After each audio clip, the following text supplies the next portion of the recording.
د تنگی مفتی صاحب راته چې کله دوره حدیث شروع کو په خدای یقین وکړه ټلیفون یې ماته وکړ وی شیخ صاحب د دوره حدیث شروع کوم ستا اجازت ته ما وی او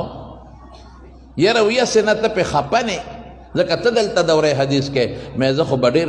بې خوند یم چې زه په دې خفه شم ما کوې زه به درشم افتتاح به یې دله وکړم شروع که دوره حدیث وی ګورې کله کې دې پوټې هم سره رالل تپوس ته وکړې په خدای مې د قسم قبلې ته مې مخ دی وی که پوټې دې لکې رالل په سات به مې دوره بنده کړي خدای را سره خو که شروع کړه په شب قدر کې ځای په ځای پرون ما بیګا ماښام یو ځای کې د بخاري شریف ختم و په شب قدر کې ما ورته وی شروع کړې زه وایم چې د حدیثو درسونه زیات شي زه وایم چې د پیغمبر حدیث زیات شي ډېرې دورې شي او ډېر خلک د فیضیاب شي او فایده والي زه په دې خوشحالېږم زه په دې خفه کېږم نه موږ الحمدلله سخت کال موږ سره په دارالعلوم نعمانیه کې 1050 د دوره حدیث طالبان به فارغېږي انشاءالله سر په موږ پرېنوه په دارالعلوم حقانیه کې 1200 طالبان 1400 پورې به فارغېږي 1150 زموږ نعمانیه کې 1150 په نعمانیه کې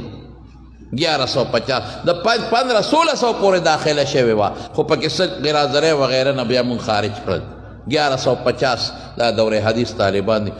زه کراچۍ ته هم لاړم په خدای که د کراچۍ په غټو مدرسو کې دومره دا طالبان وي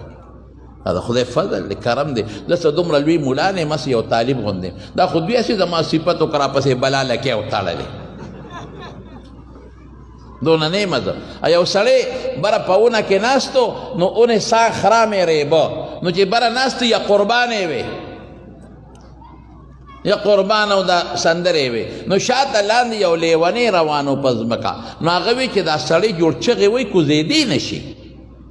خوشحاله یا قربان نو دی لیونی ولا اواز وکړي څه چغې وی خو چې چا خېجولی هغه به دې راکوزوي که نه مونږ ته څه چغې وی نو اوس دې ناظم صاحب زما دونه صفتونه وکړل چې زه اسمان ته وخېجولم اوس کوزی به مې هم دی زه یو طالب یم ښه زما څه حیثیت نشته دا د خپل بزرګ نیکه چې زما په ذهن کې هغه ولی الله د زمانې مولانا شهزاده صاحب رحمت الله علیه چې خلکو به ورته شهزاده مولوي صاحب وي چې هغه د زمانې بزرګ و زما په زندګۍ کې هغه تهجد نه دی پرېښی او چې کله به ته پاتې شو د بیمارۍ نه نو د ماسپښین نه مخکې او د دې 11 بجو 9 بجو کې به هغه بیا وکړل